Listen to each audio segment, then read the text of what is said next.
From Sungshoy MTR exit A, hanapin po natin yung way papuntang exit A, 2, 3 to 4. Sa may bandang gilid po, dito may makikita po kayong escalator, baba lang po kayo dyan.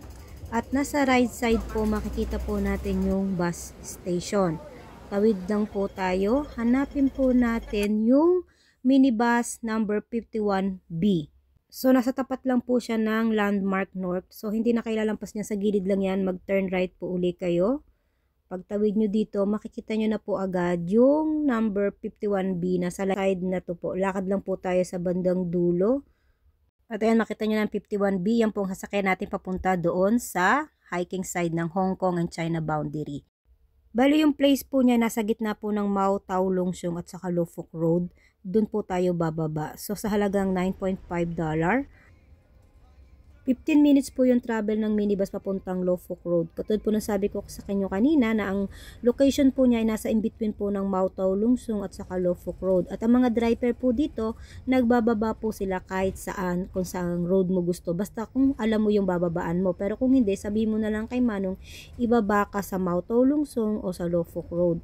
Ngayon, kung bababa ka po sa Mau Tau Lung Sung, mas malapit po yung hiking side. Ayan po, ito po yung pinaka-sign niya. Pag nakita niya, pwede po kayong bumaba dyan. Ngayon, kung pagbaba nyo dyan po, ngayon, maglalakad na lang po kayo. Ito yung katulad na nakikita nyo sa minibus. Maglalakad po kayo pataas, papunta ng Lo Fook Road. Mas malapit po sa side na to. Ngayon, kung makakalampas ka, pwede ka naman doon ka ibababa mismo sa tapat o doon sa last station sa Lo Fook Road, sa pinaka last station.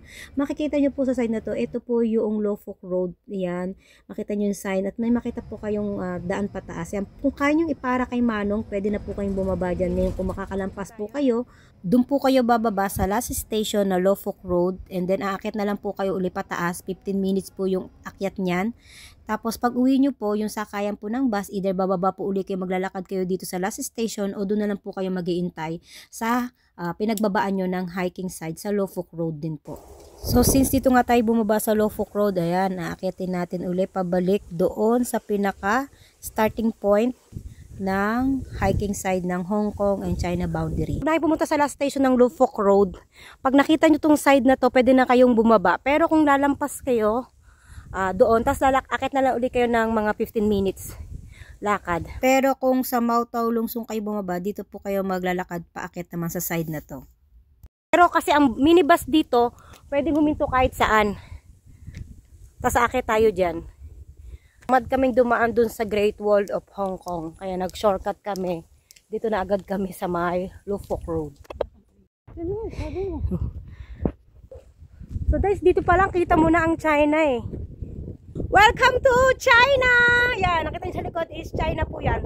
China, Shenzhen. O boundary to ng Hong Kong at saka ng China. So nandito tayo sa Sungshoy.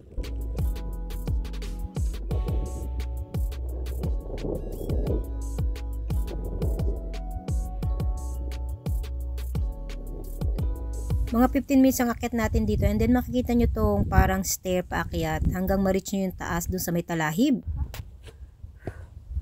Ano, hingal agad?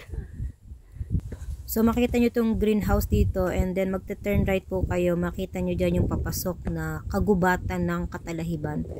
Paglampas nyo dyan, ayan dito na agad makikita nyo na kung ganong kaganda ang Shenzhen, boundary ng Hong Kong at China.